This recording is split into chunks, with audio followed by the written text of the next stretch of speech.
Pekka Jyotish Pada, la lecture de l'empreinte lumineuse du temps de soi.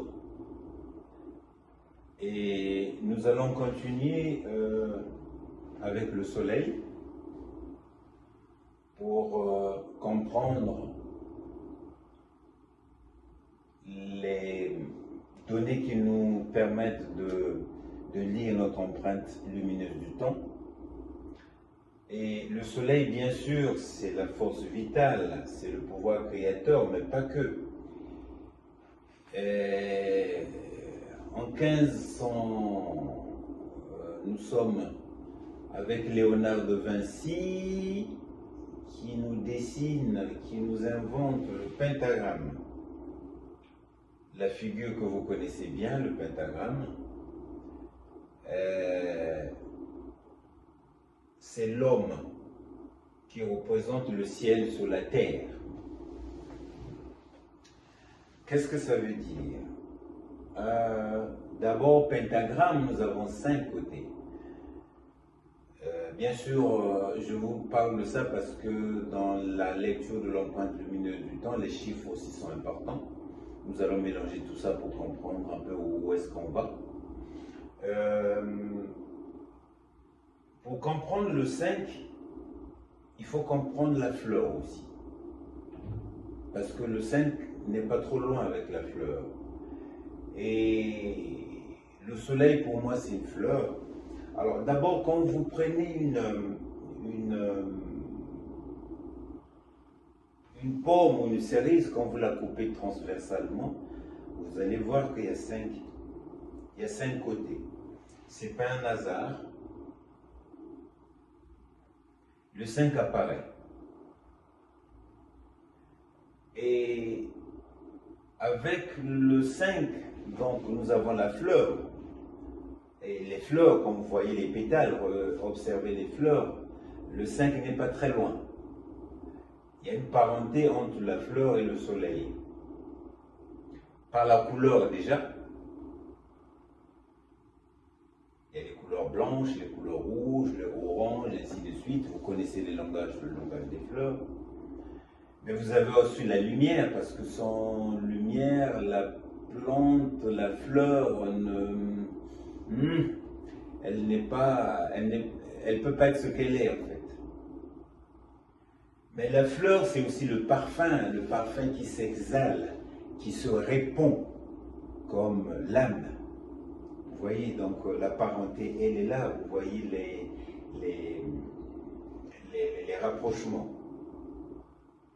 Mais il y a aussi les formes, quand vous voyez les plantes, il y a des formes, ces formes géométriques deviennent en tout cas des expressions de l'âme, du psychisme, de l'humain.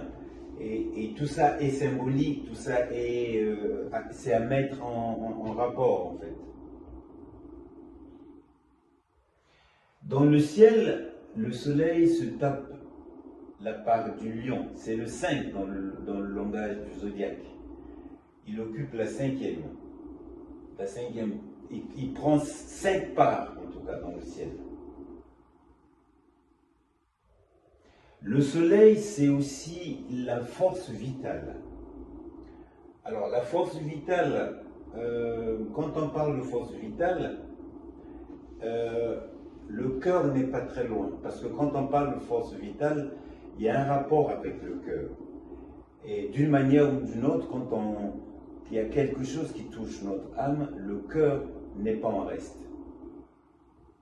Quand on a une crise de soi, c'est-à-dire qu'on a le sentiment de ne pas vivre sa vie ou de se nier en profondeur, ni d'avoir aucun rayonnement particulier sur notre famille, sur le monde, où lorsqu'on perd l'image de soi, en fait, la force vitale est touchée. Et ça, nous pouvons le lire dans le thème.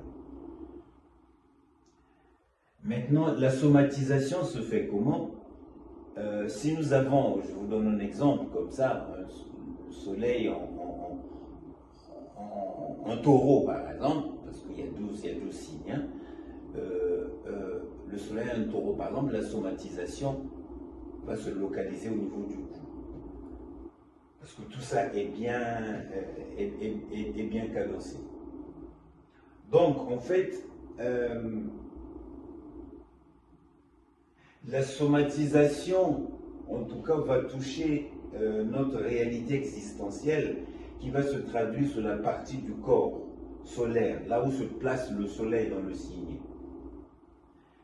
Et c'est une invitation, en fait, si ça se passe au niveau du cou, c'est à remettre son pouvoir créateur. C'est son pouvoir créateur qui est en jeu. Si c'est au niveau des bras, c'est aussi les bras, et ainsi de suite. Donc voilà un peu la lecture qui peut se faire avec le soleil, qui est très très importante. La lune, nous avons vu, voyage dans 27 nakshatras. Mais le soleil a aussi 3 nakshatras qu'il contrôle. Et nous allons les voir, les 3, parce que c'est important pour comprendre un peu la suite. C'est-à-dire que